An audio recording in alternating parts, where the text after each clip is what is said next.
제가 말씀을 준비하는데 제가 잘 기억 못하고 있던 한 청년이 너무 강하게 이렇게 생각이 들어서 여러분들에게 그 청년을 좀 나누려고 합니다. 제가 25년쯤 전부터 이제 여기 강남에서 청년들을 가르쳤는데 고등학교를 졸업하고 이제 대학부에 올라온 한 청년이 있었어요. 굉장히 운동도 잘하고 또 똑똑하고 그리고 눈빛이 좀 살아있는 좀 제가 좋아하는 스타일의 그런 청년이었습니다. 뭐 그래서 그런지 하여튼 같은 대학부에 굉장히 참하고 신앙 좋은 자매랑 이제 교제를 하게 됐습니다. 그런데 이 형제의 단점이 교제를 하다 보면 드러나잖아요. 여러 가지 단점들이 드러났고 20살짜리 자매가 그거를 감당하기 어려웠어요. 그래서 이제 헤어지자는 통보를 했습니다. 근데 그때부터 이제 이 형제의 진짜 단점이 드러나기 시작하는데 소위 말하는 데이트 폭력, 스토킹 같은 일들이 이제 일어나기 시작하는 거예요. 좀 제가 되게 충격을 받았던 건 뭐냐면 그 자매님이 모 아파트에 살고 있었는데 그 옆동의 옥상에 가서 계속 지켜보는 거예요. 너무 사랑하지 않나요? 어때요? 이렇게 막 매일 전화해주고 연락해주기를 원하시지 않나요? 하여튼 그랬고요. 그리고 이제 그 자매가 지나갈 만한 길에서 산적처럼 기다리고 있다가 이제 막 사람들이 되게 많은데 사랑한다고 막 내 사랑을 받아달라고 이렇게 퍼포먼스도 했어요. 굉장한 열정 아닌가요? 저는 그걸 보면서 이런 식의 사랑, 그 상대방이 원하지 않잖아요. 그래서 이제 그러면 대부분의 자매님들이 우리 남편은 나에게 너무 관심 없어요 라고 하면서 왜 그런 건 싫어할까에 대해서 한번 생각을 해봤어요. 그게 뭐냐면 이 사람은 상대방을 사랑하는 감정이 있는 거는 맞는 것 같아요. 좋아하는 감정이 있는 것 같아요. 근데 오로지 자기 감정에만 충실을 한 거고 상대방이 어떤 식으로 표현하는 걸 좋아하는지, 그죠? 옥상에서 자기를 보는 걸 좋아하는 사람이 어디 있어요? 길에서 자기를, 물론 자기가 되게 흠모하는 형제가 길에서 그렇게 했으면 좋아할 수도 있겠죠. 그러나 실망하고 힘들어하는 자매에게 마음을 돌이키기 위해서 그렇게 하는 건 그거는 정말 해서는 안 될 일이잖아요. 그래서 저는 사랑이라는 거는 상호적인 것이어야 하고 내 감정에 충실하듯이 저 사람의 감정에도 충실을 해야 되는 거죠. 싫은데 좋다고 하는 내 감정에만 충실하니까 더 큰 불행이 벌어졌고 이제 교회도 떠나게 됐고요. 지금 사실은 어디 있는지 되게 궁금해졌어요. 이번 주에 과연 이 친구는 사람이 됐을까? 되게 궁금해졌고요. 제가 이 얘기를 드리는 것은 스토킹하는 한 남자 얘기를 하려는 게 아니고 진정한 사랑이라는 건 무엇인가 하면은 상대방의 마음을 헤아리는 것이다 라는 말씀을 좀 드리고 싶어서예요. 상대방의 마음을 헤아렸다면 미안해해야 되는 거죠. 그죠? 그 자매님이 적어도 좋은 마음을 가지고 한번 다시 만나볼까라는 생각이 드는 방식으로 행동을 해야 되는 거죠. 그러나 내 감정에만 오로지 충실한 이 형제는 이런 방식이라면 가정을 이루더라도 힘들어지지 않겠나 그런 생각을 하면서 믿음 생활이라는 게 뭡니까? 우리가 하나님을 사랑하고 이웃을 사랑하는 겁니다. 하나님은 우리를 이미 충분히 아시고 충분히 사랑하세요. 신앙생활에 성공하는 건 우리가 하나님만 잘 사랑하면 되는 것인데 아쉬운 게 뭐냐면 그냥 우리 생각대로 하나님을 상정해 놓고 사랑하는 거예요. 그냥 내가 막 간청하면 하나님은 들어주시겠지. 내가 간절히 바라고 있으면 들어주시겠지. 성경에 하나님과 전혀 상관없는 하나님을 그려놓고 내가 길에서 이렇게 고백하면 마음이 돌아서겠지. 내가 옥상에서 이렇게 자기를 맨날 지켜보고 있으면 내가 얼마나 관심 있는지를 느끼겠지. 그러합니까? 그렇지 않다는 거예요. 그래서 우리의 신앙이 하나님을 아느냐에 집중되어야 한다라는 거예요. 하나님이 어떤 분이시고 어떻게 섭리하시는가.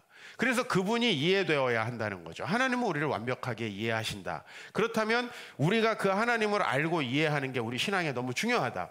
그래서 지난주에 제가 말씀드렸듯이 교회사에서 우리에게 굉장히 유의미한 중요한 신앙 고백서들이 있는데 그중 하나가 이제 웨스트민스터 신앙 고백서이고, 한국에 있는 장로교회가 거의 대부분 이 신앙 고백서의 기준에 따라서 성도들을 양육하고, 제자훈련 22기도 마찬가지인데 19과로 돼 있는 우리 제자훈련 교재의 3권이 웨스트민스터 신앙고백서와 비슷한 형태로 돼 있습니다. 그래서 1과가 성경은 하나님의 말씀이라는 거예요. 3권의 1과. 그래서 성경이 하나님의 말씀이고 우리는 그 성경을 기준으로 모든 신앙의 원칙들을 끌어내야 한다.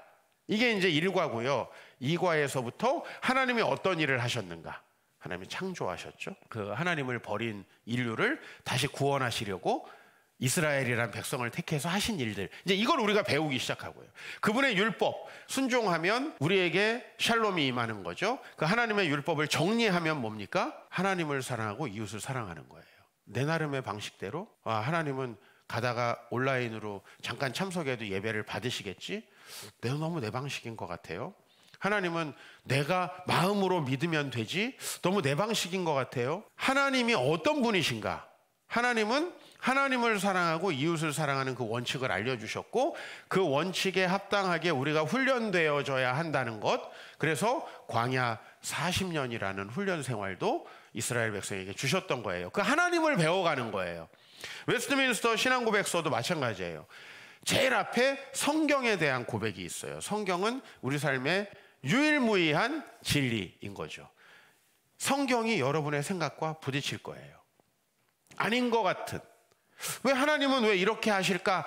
이 세상에 돌아가는 걸 보면서 이해가 안 가고, 어떤 분들은 아니 왜 저런 사람들이 대통령이 되고 왜 이런 사람들이 국회의원이 됐을까? 내가 원하는 대로 안 되면 하나님께 불평하고 원망하고, 내가 생각하지 못한 어떤 일들이 일어나면 하나님은 도대체 계시는 건가 하면서 하나님을 부인하는 사람들이 너무 많더라는 거예요. 그런데 오늘 그 얘기를 좀 이사야를 중심으로 다뤄보려고 합니다. 그래서 웨스트민스터 신앙고백서는 성경에 대한 게 제일 앞에 나오고, 그 다음에 뭐가 나온다? 하나님이 어떤 분이시고 하나님은 어떤 일을 하셨는가가 나오는데, 하나님 어떤 일을 하셨죠? 제일 먼저 뭐가 나올 것 같아요? 하나님의 창조가 나오죠. 우리 제자훈련 3권 교재도 성경 다음에 하나님의 창조, 인간의 타락, 그리고 하나님이 이스라엘을 통해서 우리를 구원하시려고 어떤 계획을 세우셨고, 예수님이 그 계획을 어떻게 성취하셨고, 그 예수님의 성취를 교회를 통해서 어떻게 이루어 나가시는지에 대해서 공부하는 거예요. 사실은 이렇게 하나님을 알아야 그의 행동들이 이해되기 시작하고, 그의 섭리를 받아들이고, 내 생각과 다르더라도 그분을 믿고 신뢰하게 되는 거죠. 이걸 뭐라고 하냐면 섭리라고 합니다. 그러니까 하나님의 섭리, 그 하나님이 어떤 분이신 걸 모르면 여러분의 열심은 하나님과 전혀 상관없을 수 있어요. 여러분, 진짜 열심인 사람들은 대부분 이단 아니에요? 그래서 여러분들이 갑자기 진짜 신앙생활을 열심히 하면 옆에 있는 분들이 이단에 빠졌나? 여러분들은 의심합니다. 적어도 인생에 그런 의심 한 번 정도는 받아보셔야 돼요. 아, 쟤는 정통교회에 다니는구나, 건전하다. 이러면 여러분은 열정이 없는 거예요.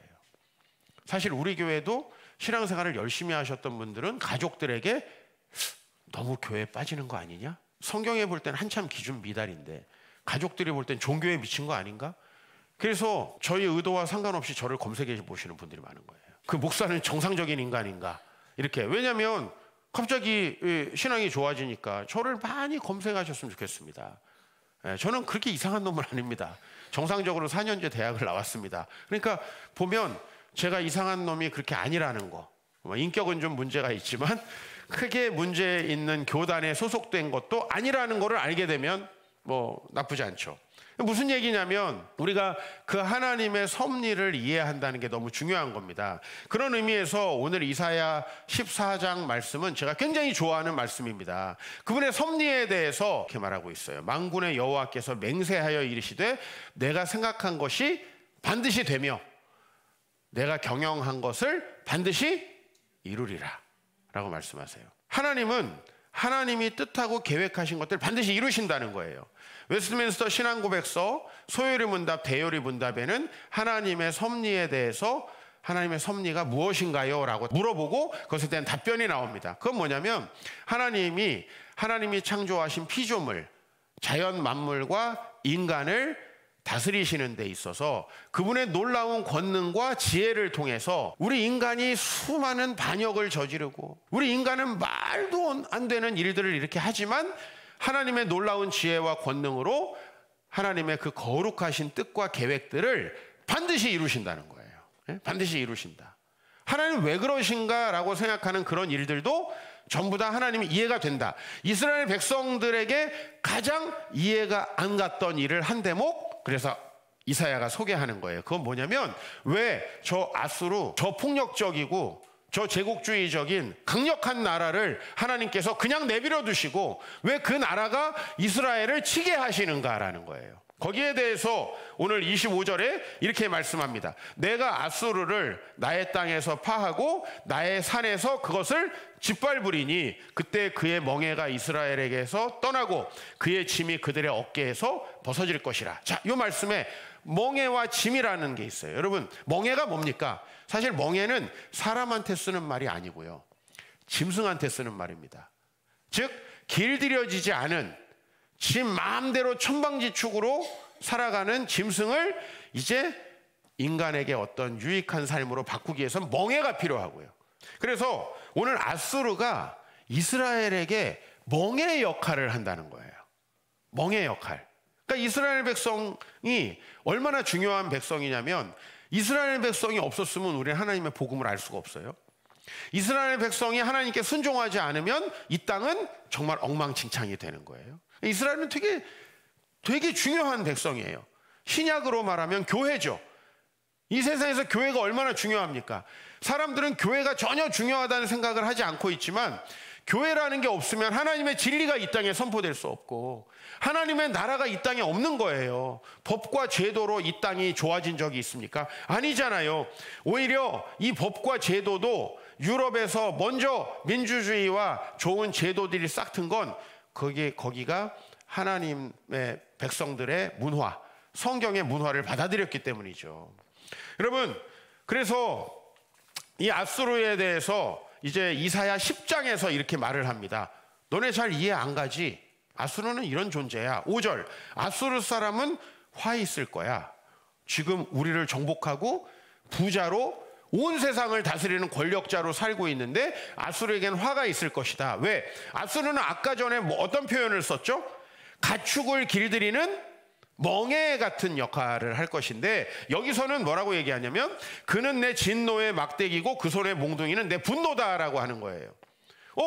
하나님의 분노. 그러면 그게 어떤 역할을 하느냐? 조금 다르게 표현을 해요. 6절에 내가 그를 보내어 경건하지 아니한 나라를 치게 하며 그에게 명령하여 나를 노하게 한 백성을 쳐서 길거리 진흙같이 짓밟을 거예요.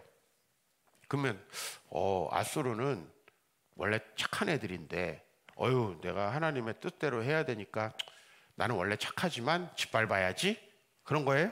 아니라는 거예요. 7절에 아수르 그놈들의 뜻은 하나님의 뜻 같지는 않다. 예? 그 마음의 생각도 그렇지 않다라는 거예요. 그러니까 아수르는 어떤 생각을 가지고 있냐면 힘을 강하게 해서 짓밟고 이겨가지고 뺏어서 권력을 가지고 세계를 다스리고 싶은 그런 생각을 가지고 있는 나쁜 놈들인데 하나님이 그 나쁜 놈들을 활용해가지고 잠시 하나님이 선택한 백성들이 경건하지 않게 되었을 때 그들을 경건하게 하는 역할을 한 다음에 12절 주께서 주의 일을 시온산과 예루살렘에 다 행하신 이후에, 이건 뭐예요? 시온산, 예루살렘, 이건 교회라고 보시면 돼요. 신약으로. 그 교회가 거룩해지는 일에 사용하시고 그 다음에 아수르 왕의 완악한 마음의 열매와 높은 눈을 자랑하시는 거죠. 하나님이 얼마나 지혜로우시냐면 하나님의 뜻을 행해야 되는 사람들을 거룩하게 하시는 역할로 이들의 폭력도 사용하신다는 거예요. 그리고 이들의 폭력으로 잘 돼봤자 다 소용없구나라는 걸 하나님은 또 보여주시는 거죠. 이렇게 강성했는데 그 나라가 지금 왜 이렇게 됐나? 라고 하면서 의미 없게 만드신다. 예? 그러니까 여러분들은 대한민국에 누가 대통령이 돼서 누가 국회의원이 돼서 내가 지지하는 정당이 이렇게 돼서 우리나라가 이렇게 하면 엄청 좋아질 텐데 라고 생각하시겠지만 그건 우리 생각이고요. 네. 나는 이번 국회의원 선거 때 들은 단어는 심판이라는 단어밖에 못 들어봤어요. 심판. 조국과 이재명을 심판해 주십시오. 그 사람들이 200석을 가지면 개헌을 해가지고 나라가 망합니다. 반대쪽은 한동훈과 윤석열을 심판해 주십시오. 나는 둘 다 심판해 주십시오. 진짜 꼴 보기 싫습니다. 누가 누굴 심판하라는 거예요. 근데 한쪽이 심판을 당했어. 그죠? 한쪽은 역시 우리구나. 여러분 투표자들 하셨겠지만 지난번 대통령 선거 때 나는 그 윤 그 후보가 너무 좋아. 그 투표하신 분이 얼마나 있나요? 예? 반대로 말하면 지금 이 정당이 정말 우리의 소망이요 희망이라 이렇게 투표하신 분이 얼마나 있나요? 둘 중에 하나밖에 없으니까 그분들이 우리의 인생을 바꿀 거라고 생각하시는 분들은 아직 여러분 한참 멀은 거예요. 그건 여러분 생각이에요. 이스라엘 백성이 이렇게 생각한 거예요. 왜 우리를 이렇게 만들어? 그래도 우리가 쟤네보다 훨씬 착한데 이렇게 생각하는 거예요. 근데 하나님은 하나님의 뜻을 이루셔요. 그리고 이제 바벨론이라는 나라가 새로 부상해서 유다라는 나라를 쳐요. 그래가지고 이스라엘이 쑥대밭이 돼서 이제 다시 일어날 수 없는 지경이 돼버렸어요. 그럴 때 하나님이 45장, 이사야 45장 한번 읽어보겠습니다. 여호와께서 그의 기름 부음 받은 고레스에게 이같이 말씀하시되 내가 그의 오른손을 붙잡고 그의 앞에 열국을 항복하게 하여 내가 왕들의 허리를 풀어 그들 앞에 문들을 열고 성문들이 닫히지 못하게 하리라. 이건 이제 고레스라는 사람을 하나님이 하나님의 사람으로 세워가지고 그를 축복해가지고 마치 온 세상을 정복하게 하나님이 해주시는 것 같지만 사실 고레스는 하나님 믿던 사람이 아닙니다.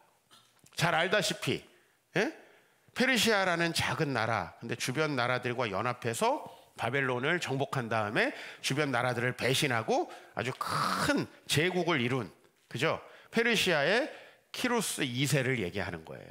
근데 그 고레스라는 사람을 마치 하나님이 하나님의 사람으로 기름을 부어서, 이거 원래 누구한테 붓나요? 기름을? 다윗 이런 사람들에게 기름, 선지자 엘리야 이런 사람에게 기름을 붓는데 마치 그런 사람인 것처럼 묘사하고 있어요. 쑥대밭이 된 그 나라를 이 사람을 통해 사용하신다는 거예요. 예? 우리 하나님의 섭리가 놀라운 거예요. 우리 대한민국이 5,000년 동안 참 우상 숭배하면서 살았습니다. 그러나 그 국운도 다 해가지고 조선 말기에, 그죠? 정말 나라 심각했죠. 그런데 지금 생각해 보면요, 우리나라가 그렇게 어려울 때 하나님께서 복음을 주셔서 우리나라가 복음으로 새롭게 되고, 또 우리나라 스스로 일어날 힘이 없을 때 하나님께서 저 나치 독일과 영국 이런 나라들이 2차 대전을 승리하기 위해서 만들기 시작한 게 뭐예요? 원자폭탄이에요. 근데 나치가 만들었으면 진짜 끝장날 뻔했어요, 세상이. 그게 다 완성되기 전에 히틀러가 죽었고요. 그게 미국으로 가가지고 미국이 만들어서 우리나라가 해방되는 데 쓰인 거예요, 사실은. 그러면은 그거를 한 미국의 대통령들은 구원자인가, 그 얘기를 하는 게 아니라는 거예요. 예?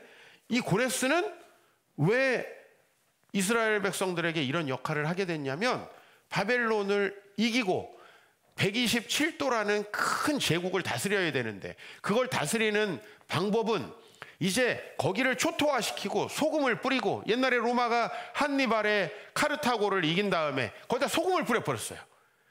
식물이 자라지 못하게. 그렇게 초토화시키는 방법이 아니라 거기가 잘 되게 해가지고 총독을 보내서 세금을 걷는 방식으로. 여러분들 가장 가깝게는 우리가 시청 쪽에 가면 일본 총독부, 그죠? 조선 총독부가 있어요. 좀 더 역사를 거슬러 올라가면 영국 사람들이 이 미국이라는 나라가 초창기에 식민지로 삼아가지고 영국 총독들을 파송했습니다. 이거의 시작이 고레스예요. 대단한 사람이죠. 역사적으로는 식민지를 초토화시키지 않고 거기를 잘 경제적으로 번성하게 해서 세금을 걷어가지고 양국 간에 더 좋은 정책을 만든 사람이 이 고레스예요. 그 정책이 바로 고레스 칙령을 통해서 나오는데, 이 사람은 그래서 어떤 역할을 하게 돼요? 3절에 보니까 내 이름을 부르는 자가 나 여호와 이스라엘의 하나님인 줄을 알게 하리라 라는 거예요. 그러니까 고레스는 하나님을 아예 모르는 사람이라니까요.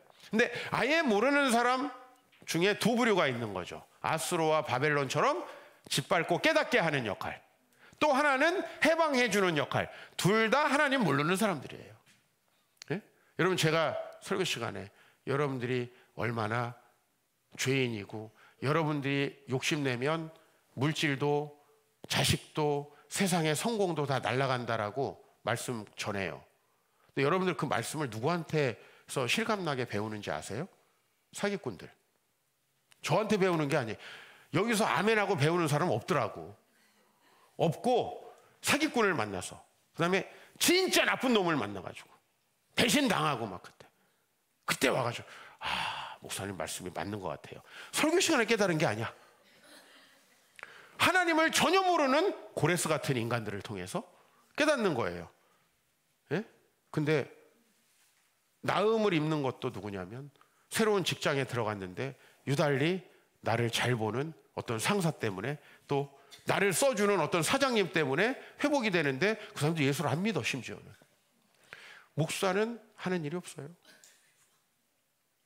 그래서 제가 설교 시간에 잘 전해봤자 별 의미가 없다 이렇게 생각하면서 막 전하려고 해도 이제 그러면 안 되니까, 또 그거는 어차피 제 말을 듣고 변하는 사람은 없는데 그러면 제가 막 하게 되잖아요.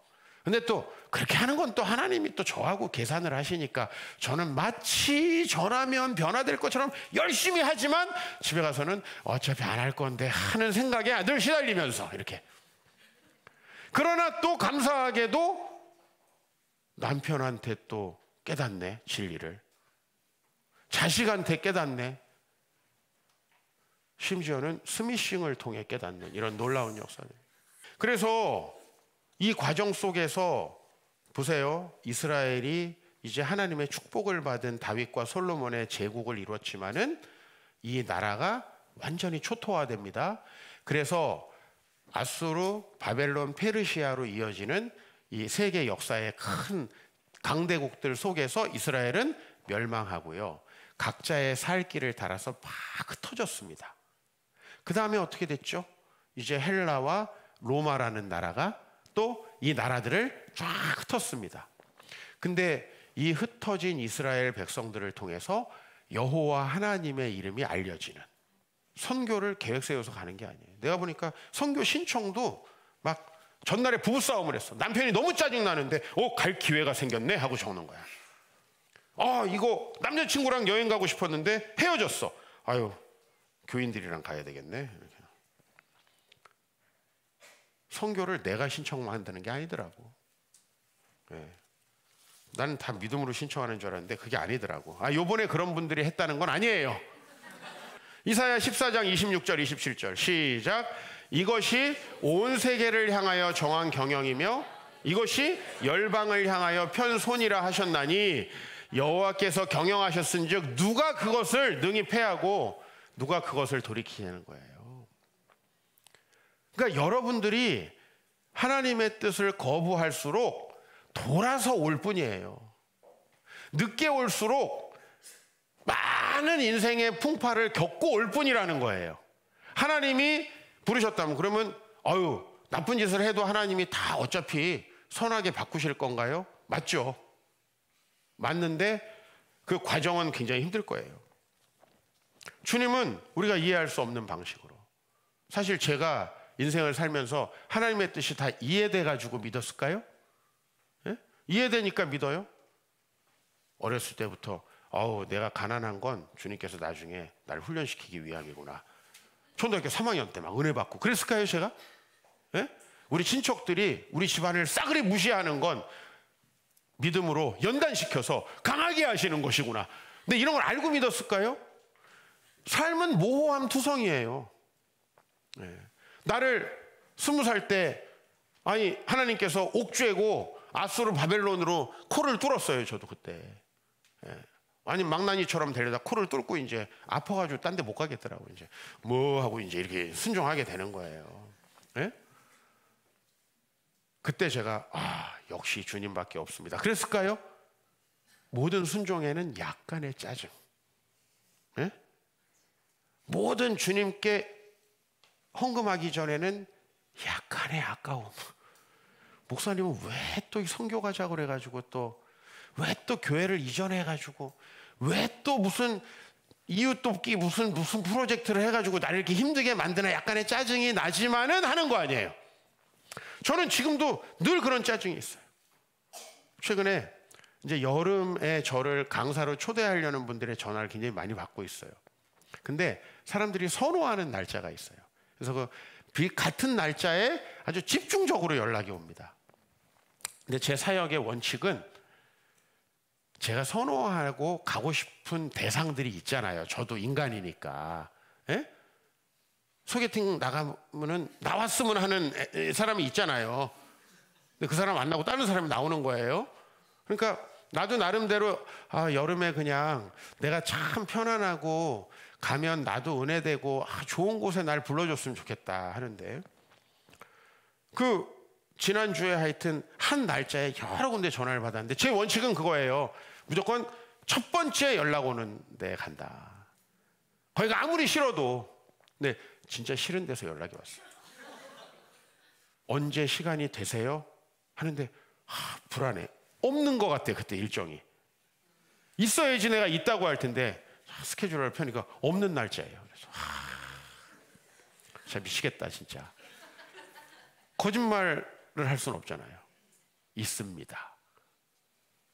그래서 하겠습니다 했는데 그 다음 날부터 내가 너무 선호하는 곳에서 같은 날짜에 연락이 오는 거예요. 근데 제가 왜 그러면 이런 방식으로 사역하느냐 하는 걸 알려드릴게요. 하나님의 섭리가 있을지 모르기 때문에 그래요. 왜 내가 가고 싶지 않은 곳에 요나가 그랬잖아요. 가고 싶지 않은 왜 아수르로 나를 보내는가? 나 다른 나라는 선교 좋다 이거야. 왜 아수르로 보내는가? 왜 하나님은 가고 싶은 곳으로 보내지 않는가에 대해서 내 생각과 다르잖아요. 난 하나님의 섭리를 믿어요. 하늘이 땅보다 높음 같이 내 길은 너희의 길과 다르며 높으며 내 생각은 너희 생각보다 높음이니라. 땅의 레벨로 우리는 생각한단 말이에요. 땅의 레벨로. 그러나 하늘의 레벨로 생각할 때 하나님은 얼마든지 다른 것이 있기 때문에. 아니 제가 25년 전에 여기 강남에 이제 대학생 사역을 시작할 때도 제가 어떤 어려움들이 있었는지 여러분 아시잖아요. 제가 부교역자로 갔던 교회에서 제가 얼마나 힘들었는지 아시잖아요. 그런데 왜 그런 교회로 나를 보내셨을까? 제가 원망이 없었을까요? 저 있었어요. 그런데 하나님께서 아버지를 통해서 주신 말씀에 그 교회에서 3년 이상씩은 해야 된다. 순종하는 마음으로 거기 한 거예요. 매주마다 그만두고 싶었어요. 근데 아버지 말씀이 그러하니 제가 뭐 그때는 엘리 선지자가 죽기 전 사무엘처럼 말이죠. 엘리 선지자 말을 들어야죠. 그렇죠? 내가 아버지가 이제 소천한 다음에는 내가 직접 선배님들에게 조언을 구하고 내가 기도하면서 결정하지만 당신은 아버지께서 저희 멘토시니까. 지금 생각해 보니까요. 그때 그 고통과 환난을 제가 피해버렸다면 지금의 저는 없는 거예요. 왜 자꾸 피하려고 하세요? 힘들면 안 하려고 하세요. 그게 여러분 인생 망가뜨리고 있는 거예요. 그거 아셔야 돼요. 힘든 길을 주셨다면 맞닥뜨리는 게 맞는 거예요. 왜? 그 힘든 일을 겪었을 때 내 삶이 어떻게 될 건지에 대해서 내가 알 수 있습니까? 없습니까? 모르잖아요. 그렇기 때문에 저는 순종하는 거예요. 하나님께서 말씀하시는 것 단 하나도 역시 우리 하나님이네. 좋으신 하나님의 인자와 자비다. 그 생각 한 번도 안 들어요. 난 한 번도 안 들어. 솔직히 옛날 일을 가지고는 할 수 있어. 지금 일은 하나도 나는 진짜 그 감정 아니에요. 기분 나쁘고 짜증나고 하루만 일찍 전화하지. 네, 그랬어요. 사실은 그런 죄를 범했어요. 너 하루만 일찍 전화하지. 나 진짜 거기 가고 싶다 야. 아유 진짜. 근데 약속을 했기 때문에 못 간다. 네. 아니, 그게 제 마음이에요. 그러나 제 마음대로 하는 것이 저는 더 유익하지 않다라고 믿는 거예요. 왜? 하늘이 땅보다 높은 같이 내 길은 너희 길보다 높으며. 아니, 내가 생각한 대로 할 거면 하나님 믿지 마세요, 여러분들. 제가 너무 설교 시간에 교회 나오지 마라, 뭐 하나님 믿지 마라, 뭐 절로 가라, 막 이런 얘기를 한다고 제가 외부 목사님들에게 좀 지적을 받았어요. 우선 그렇게 해도 성도들이 나오나요? 나온다고 그랬어요. 그래서 갈 데가 없는 것 같습니다, 목사님. 옵니다. 저는 제 믿음에 의존하는 거예요. 상황은 다 받아들이기 어려워요. 그래서 믿음에 의존하는 거예요. 하나님의 레벨로 봤을 때 내가 거기 갈 어떤 필요가 있다라는 거죠. 내가 원하는 대로 해가지고 잘 됐으면 여러분들 왜 교회 나오십니까? 그냥 원하는 대로 사세요, 나가서. 오늘도 또 이렇게 말하고만 해요. 근데 저는 섭리를 믿으면 모든 것이 해결된다는 걸 믿는 거예요. 지난주에 우리 형경 자매님이 이런 고백을 해줬어요. 저에게도 개인적으로 전에 말씀하신 거지만 이런 어려움이 있기 전에 저를 불러주신 게 참 감사하다. 사실 얼마든지 다르게 해석할 수도 있습니다. 왜 교회 나왔는데 이렇게 어렵게 되나, 이렇게 거꾸로 해석할 수도 있습니다. 근데 하나님의 섭리를 믿는 사람은 좌절하지 않아요. 왜? 이런 어려움과 환난과 고난도 하나님께서 그 과정을 통해서 우리를 선하게 인도하시는 방편이 될 수 있기 때문에. 여러분 스스로가 어리석다는 거 어떻게 해야 깨닫죠? 죄송한 말이지만 결혼 잘못해야 깨달아요. 이거 되게 가슴 아픈 말인데 결혼 잘못해야 깨닫는다고. 자기가 너무 사랑하던 사람한테 까여야 깨달아요. 나 승용이 아니에요. 이거 되게 심각한 얘기예요. 내가 얼마나 물질에 욕심이 있었던 사람인가 하는 건 사기당하고 주식 실패해봐야 안다니까요. 그 몇십만 원 11조도 온전히 들이지 못하고 떼먹고 깎아먹고 격월로 하다가 수억을 날려봐야 내가 물질에 욕심낸다고 그게 내 거가 되는 건 아니구나. 자식한테 집착하고 매달려봐야 내가 얼마나 어리석은 사람이구나라는 걸 안다는 거예요. 이게 얼마나 가슴 아픈가요, 솔직히 얘기해서. 여러분이 교회에 오시게 되는 그 과정이 저 진짜 가슴 아픕니다. 근데요, 여기 다니시다 보면 깨닫게 돼요. 근데 이제 제 바람은 뭐냐면 젊었을 때. 어제 이 똑같은 설교를 세운공동체 가서 했습니다. 어제 이제 제가 말씀드린 논조는 이렇게 어려운 거는 할머니들이 이해를 못하니까 어렸을 때 부유했던 사람과 가난했던 분들의 이야기를 들으면서 시작을 했어요. 할머니들하고도 전 여는 대화를 합니다. 부자로 살았던 할머니, 할머니 얘기 한번 해보세요. 그래서 이제 이게 시작했습니다. 근데 이제 그렇게 부유하게 살아도 별거 없고 가난하게 살아 29살에 남편이 세상을 떠나 50년 이상 과부로 사신 분은 하나님이 다 보호해 주시더라는 고백을 하는 거예요. 근데 제가 이제 그래서 가난한 거 그거 우리 삶을 그렇게 좌절시키지 않습니다. 어려운 환경인 거 그거 우리를 오히려 강인하게 합니다. 그랬더니 앞에서 어떤 할머니가 맞습니다, 목사님. 할머니들은 막 해요, 얘기를. 그냥 껴들어와. 그래서 내가 할머니 그거 언제 깨달았어요? 할머니 그거 젊었을 때도 그 생각하셨어요? 그랬더니 고개를 팍 숙이더라고. 제가 바라는 건 그거예요. 경험하기 전에 말씀으로 인정하는 거. 그리고 초창기에 인정하는 거. 이게 너무너무 중요하다는 거예요. 내 생각대로 다 해보고 할머니가 이제 역시 주님밖에 없어. 당신들 주님밖에 없어. 씨도 안 먹혀. 왜? 그분 80년 살면서 느낀 건데 80살 때 느끼는 건 그렇게 큰 의미가 없다는 거예요. 젊었을 때 그걸 느껴서 가는 거죠. 창세기 50장 20절에 요셉이 이렇게 고백합니다. 당신들은 나를 해하려 하였으나 하나님은 그것을 선으로 바꾸사 오늘과 같이 많은 사람의 생명을 구원하게 하셨나니. 누군가가 인신매매에 잡혀갈 때 나를 통해서 주님께서 많은 사람을 구원하시겠다 이 생각이 드나요? 안 들죠. 요셉이 17살 때쯤에 잡혀갔고요. 총리가 된 게 30살이에요. 그 13년은 뭘로 버틴 건가요? 섭리에 대한 믿음으로 버티는 거예요. 예? 근데 왜 이런 남편을 주셨나? 자기가 선택한 거 아니에요? 왜 자꾸 하나님한테 뒤집어 씌우려고 하는지, 내 선택이 잘못됐다라는 것들을 깨달으면서 제가 어떤 말씀을 드리냐면, 제가 이런 말씀 드려요. 어떤 한 형제한테 너무너무 결혼에 대해서 후회하는 거예요. 그래서 이거는 어쩔 수 없어. 낙장불입이야. 같이 살아. 살면서 고통을 겪으면서 너가 스스로 네 욕심대로 했을 때 얼마나 괴로운 결정이 오는지에 대해서 생각하고 앞으로는 하나님께 순종했으면 좋겠어. 내가 어렸을 때부터 봤던 친구라 이런 얘기를 해줄 수가 있어요. 나이 들어서 만난 분들한테 이렇게 얘기 못해요. 그럼 저런 목사가 있느냐 그러면서 진짜 교회를 떠날지도 모르기 때문에. 그러나 이게 사실 아니에요? 그 고통스러움을 하나님께서 왜 주실까요? 하나님도 어쩔 수 없는 거예요. 그러나 요셉은 어떤 믿음이 있냐면, 자기에게 정말 고통스러운 그 고난과 환난의 시기에 하나님은 이조차도 선으로 바꾸실 수 있다. 자, 그래서 요셉이 애굽에 안 갔으면 이스라엘 백성들 애굽에서 민족으로 성장할 수 없었겠죠. 그것까지 알고 믿어요? 다 모르고 믿는 거예요. 우리는 그래서 과거에 대해서만 하나님의 섭리를 이해할 수 있는 거예요. 과거에 대해서만. 미래를 내가 이렇게 하면 하나님이 이렇게 하실 텐데 이건 계산이 안 되는 거예요. 그래서 그 부분은 전부 다 무슨 영역이에요?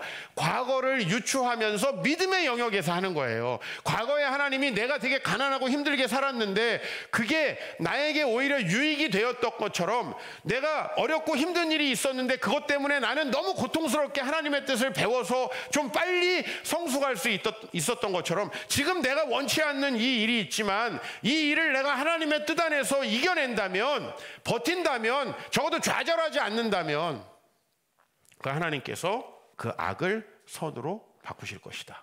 그걸 믿는 거예요. 그래서 믿음은 항상 미래에 관한 것이죠. 깨달음은 과거에 관한 것이에요. 많은 경우에 죄악과 자연재해들이 우리를 하여금 하나님을 알게 하시죠. 역사적으로 기독교 진영 안에 정말 위대한 작품은 단테의 신곡과 존 버년의 철로역정이에요. 저도 철로역정 어렸을 때부터 읽으면서 많은 은혜를 받았어요. 야, 어떻게 이렇게 비유를 잘할 수가 있을까? 근데 존 버년은 전도를 하다가 감옥에 갇힌 거예요. 유럽에서 종교에 대한 그런 전쟁이 심각할 때, 여러분 전도하다 감옥 갇히면 사람이 잘못해서 감옥 갇혀도 다 억울하다고 하더라고요. 예? 전도하다 감옥 갇히면 얼마나 억울하겠어요. 그런데 존 버년은 그때 억울하다 이게 아니라 거기에서 철로역정을 쓰게 됩니다. 그래서 지금도 우리를 전도하잖아요. 당시에 밖에서 전도했으면 그냥 영국 사람 전도하다 끝나는 거예요. 근데 감옥에 갇혀서 철로역정을 씀으로써 지금 성경 다음으로 많이 일으키는 책, 기독교인들 안에서 그런 책이 된 거예요. 이걸 어떻게 알고 감옥 들어갈 때 하나님이 이 책을 통해서 나중에 대한민국 사람까지 이렇게 생각 못하죠 사실은. 그러나 그 믿음, 어렴풋한 믿음을 갖는 거죠.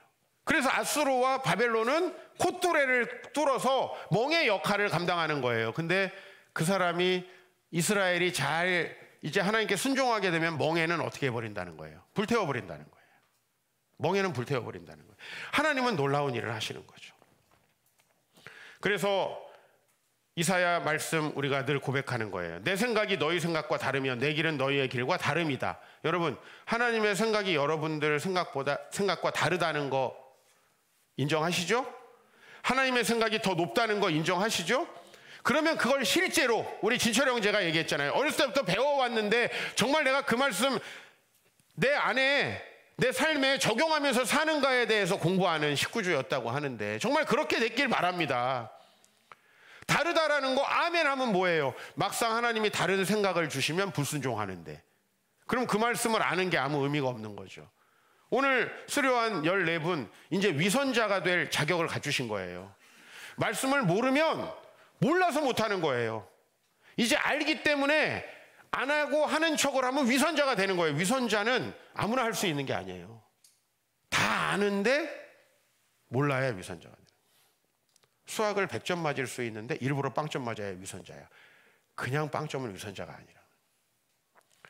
이제 말씀을 정말 실천해야 되는 거예요. 그래서 저는 이 말씀 적용하면서 하나님 정말 알아야 된다.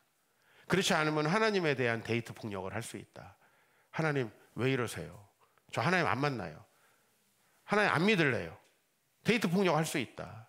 하나님의 섭리를 알아야만 우리가 그분에게 순종할 수 있다. 그래서 로마서 8장 28절 우리가 알거니와 하나님을 사랑하는 자고 그 이름을 그 뜻대로 부르심을 입은 자들에게는 모든 것이 합력하여 선을 이루어요. 그럼 여러분 지금 좌절하고 절망할 만한 상황이 있어요. 그 상황을 하나님의 말씀으로 하나님의 뜻으로 하나님의 계획이 이루어지는 과정으로 받아들이시는 거예요. 그러면 그 악도 선을 이뤄요. 근데 여러분이 그걸 계속 피하려고 하고 부인하고 아니라고 하고 하나님 원망하고 주변 사람 원망하고 남편, 아내, 자식들 원망하면 여러분은 정말 비참한 노인이 되는 거예요. 그렇게 생각하시는 분에게 답변은 없어요, 솔직히. 이 섭리를 믿는 게 너무 중요하다라는 거예요. 좌절할 거 없죠. 왜냐하면 내 자신이 어떠함을 드러내는 거니까. 근데 기독교 신앙의 가장 중요한 것은 내 자신이 어떠함을 깨닫는 거예요. 그러면 그 다음부터 주님의 말씀을 다 믿고 순종하고 신뢰할 수 있게 되죠. 모든 것이 합력하여 선을 이룰 수 있게 되길 바랍니다. 제가 지금까지 겪었던 수많은 어려움들과 환난들은 저에게 다 유익했어요. 왜? 저는 그 환난 속에서 내가 얼마나 어리석고 바보 멍충이 같은 놈인지를 알게 됐어요. 그러니까 그 다음부터는 내 머리는 계속 아니라고 신호를 보내도 몸이 순종을 하고 있어요. 계속해서 머리는 아니에요. 왜? 저도 생각이 나름 있는 놈인데 이건 아닌 것 같은 거예요. 내 주변 사람들은 나보다 더 날카롭게 아니라고 얘기를 했어요. 그랬으면 저는 개척도 안 했을 거고 이전도 안 했을 거고 우리 공동체 같은 공동체가 아니라 다른 방식으로 목회를 하려고 했을 거예요. 제 이성에 따르자면. 그러나 하나님의 섭리를 믿는 것은 너무 유익하더라는 거예요. 여러분들이 이렇게 여기까지 오기까지의 과정들 제가 알기 때문에 참 마음 아픕니다. 근데 적어도 우리가 그 어려움 속에서 우리가 앞으로는 그렇게 살면 안 된다는 걸 깨닫게 되면 우리 교회는 비교적 젊어요. 많아요. 근데 아직도 자기 생각이 더 높으며 이렇게 믿는 분들이 계시더라고요. 자기 생각이 더 오르며 여러분들이 저보다 더 옳은 생각을 할 가능성이 얼만큼 있을까요? 근데 하물며 하나님보다 오를 수 있을까요? 그건 정말 위험한 것이다. 여러분, 하나님의 섭리, 그분의 놀라운 권능과 지혜가 여러분들에게 지금 일하고 계신다는 사실 꼭 믿으시기를 축복합니다.